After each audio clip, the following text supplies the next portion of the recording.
Hey you! Wimpy. Ooh, I main Lilia top. Do you play champions like Viego and Yone? Perhaps a Yasuo main? Well, Billy, let me introduce you to Gwen, the way better version of all these champions put together. What makes her so great, you may ask? Well, imagine Yasuo's wind wall, but with 360 degrees, and it can move around with you. So unlike that terrible wind wall where players can just walk around it, this glorious machination of a champion ability moves with you in case you need it. You know, for snipping on the go. Plus, she's adorable, you know, that's just a bonus. And exactly how do I learn to master this apex of champion design? This queen of quilting? Why, with Dachnomaniac's ultimate guide to Gwen.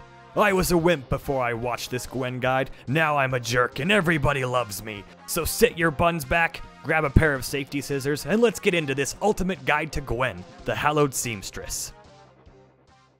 Hey all you beautiful people, I am Dachnomaniac, world-renowned Diamond Poppy main and famed Rosaria simp. But you know, sometimes I need to take a break from my endless quest to find the hero, set down the hammer, and replace it for a giant pair of spooky scissors. But of course, really quick, if you like this guide, I will kiss each and every one of you on the forehead, and especially if you subscribe, because you know that's how this stuff works. It's not my fault, okay? Also, I stream every night, Monday through Saturday, at about 7 p.m. Mountain Standard Time, so pop on in and witness the glory that is, me, I guess. I can't do it, I'm trying my hardest, team. Help me. Oh, fuck. Uh-oh. He went in. Oh! This is bad, I'm dead. Look at their base, though. They're getting PvE'd. Okay, now that that's all out of the way, let's get this guide started by going over the basics of Gwen and her abilities. Now, for a newer champion, Gwen's abilities are pretty simple. Taking a look at the novel that is Akshan's abilities, Gwen compared to him is but a small baby. Gwen's an AP fighter with high sustain and good mobility, able to shred tanks and chase champions down relentlessly. Her passive is 1000 Cuts. Gwen's basic attacks deal bonus magic damage based on the target's max health. Gwen also heals for 70% of this bonus damage, and it deals bonus execute damage to minions below 40% health. This damage also has a hard cap against jungle monsters. Her Q is called Snip Snip. Gwen snips her scissors in a cone shape in the target direction. Enemies in the center of the snips take bonus true damage and will apply the bonus from her passive as well.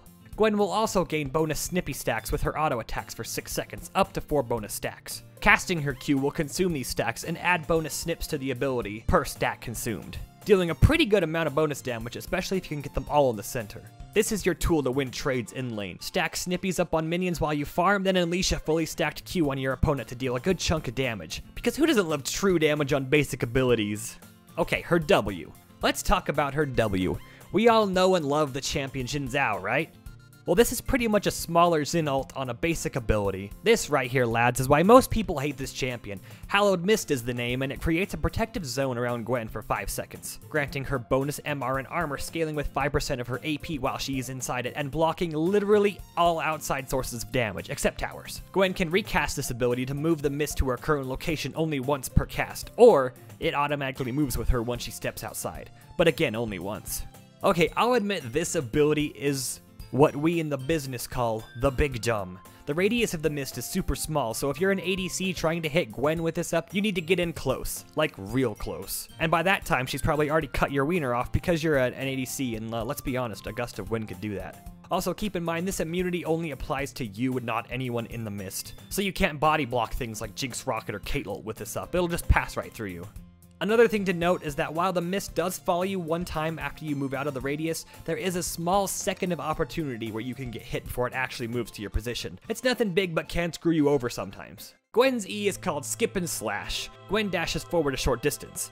After the dash, she gains bonus attack speed, 100 bonus attack range, and bonus on-hit damage, scaling with 15% of her AP. Gwen's first auto attack after using this ability will also reduce the cooldown by 50%, so you can cast it pretty quickly over and over. This is what gives Gwen so much mobility and the best way to chase someone down.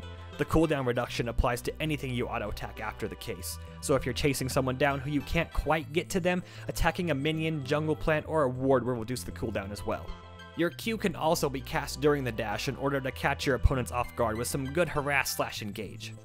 For her basic abilities, you want to start with your E, taking Q at level 2 and then W at level 3. You'll end up maxing Q first, E, and then W. And finally, her ult is Needlework. For us crusty old League of Legends players, you can think of this as a bigger, better old Irelia ult. Gwen fires a needle as a skill shot in the target direction, dealing damage, slowing target's hit, and proccing her passive as well. Gwen can recast this ultimate 2 more times, but she needs to land an auto attack in between casts so you get nothing but sadness. Each consecutive ult will fire 2 more needles for a total of 5 on the 3rd cast. This is where the bread and butter of Gwen's kit comes together. You can literally think of her entire kit as weaving spells in and out to create the perfect quilt, just with more pain and murder. You could say she's kind of face rolly. Her all-in depends on how well you can handle her quick cooldowns and constant need to auto-attack to reset cooldowns. You need to be moving around, auto-attacking, casting E, casting ult, auto-attacking to reset your E and ult, and then casting Qs at max stack to avoid wasting snippy stacks. All while keeping an eye on your surroundings for a need to cast W to block any big threats from the outside. At max rank with your Q, you can pretty much be casting a Q every time you reach max stacks, and it will be back up again when you reach max again. But keep in mind, you don't always need to cast it at max stacks. Sometimes you just need to use whatever you have to finish off a champion, or get the passive procs to keep you alive in a fight. All of Gwen's abilities can be cast while moving aside from her Q, making her a very micromanagey champion, but if you keep focused and manage your cooldowns, you can do some serious damage. Now that we are done with her abilities, let's go over what to build on Gwen. Gwen is played mostly in the top lane, but she can be played mid or jungle as well. For summoner spells, you can take the usual flash TP in the top lane, or if you are feeling a little saucy, you can go ignite TP. Gwen's dash cooldown is so low that you can get away pretty easily with not taking flash if you are confident enough. For jungle, of course, go flash smite, and mid you can go any combination from top as well. Ruins! Gwen has a few different options for ruins. Conqueror will be the keystone you want to take pretty much all the time with these ruins here. Secondaries can vary between your situation. If you think you will stomp lane, take Sudden Impact and Ravenous Hunter. Or if you want to play safer, you can go Bone Plating, Second Wind, or Revitalize for lots of sustain. Small ruins, you will take Attack Speed, Adaptive, and MR or Armor depending on your lane opponent. Other options can be Hail of Blades if you think you will be having a lot of short trades with these ruins here.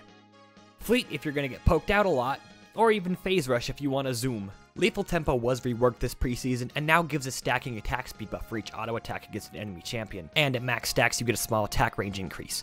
I found this as a great keystone to take in lane. It makes you a monster to fight against, but it's not so great in team fights as Conqueror gives you so much more damage and AoE healing. Now, items. Riftmaker. Let's talk about Riftmaker. This is going to be the mythic item you take 100% of the time. It's the perfect item for Gwen because it adds more to what makes her so great.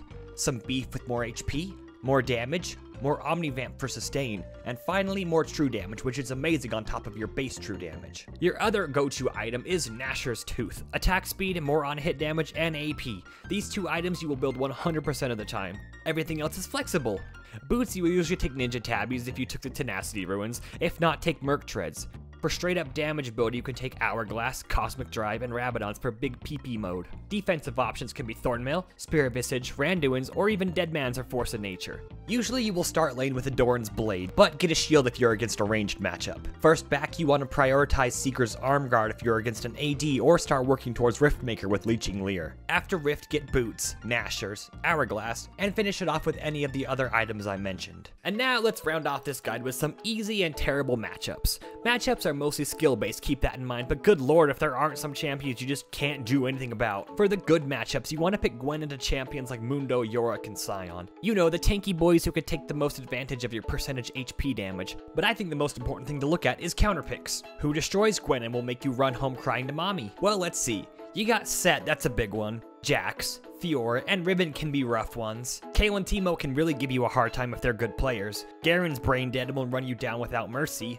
My main girl, Poopy, will give you a run for your money until you get like 3 items. And the rougher matchups, but still winnable, are Camille, Alawi, and you know, like filthy ADC top players. Oh yeah, and as I mentioned in the beginning of this video, Lilia top. If you play Lilia top, well, we just aren't friends anymore, and you should just go outside and play with some rocks and sticks in your backyard. And thus, we reach the end of the guide. I have taught you everything you need to know about our doll waifu come to lifeu. Now you must take this hallowed knowledge I've given you and go out into the rift, snipping to your heart's content. Gwen as a whole is just a great champion. I love the design and I love the high activity playstyle. I wish she got a good skin. I mean, I don't know about you, but I really hate the space group skins. I think they are like the ugliest things my eye holes have ever witnessed. Good thing she's like guaranteed a Star Guardian skin, and it will probably be legendary. I'm calling it right now. But there is one saving grace, however. Riot, if you can find it in your hearts to fulfill this wish, I will never doubt any of your choices ever again. This is the one thing that will make Gwen 1,000 times better. And that thing is Riot, give us baby Gwen as a skin or toggle feature. Oh please, oh please, oh please. I want to run around the rift snipping at people's ankles as a 6-inch baby Gwen doll and watch them crawl away in sheer terror as I hop along trails of carnage to my next victim. Yeah, that would just be, that'd be like really cool. Okay, bye.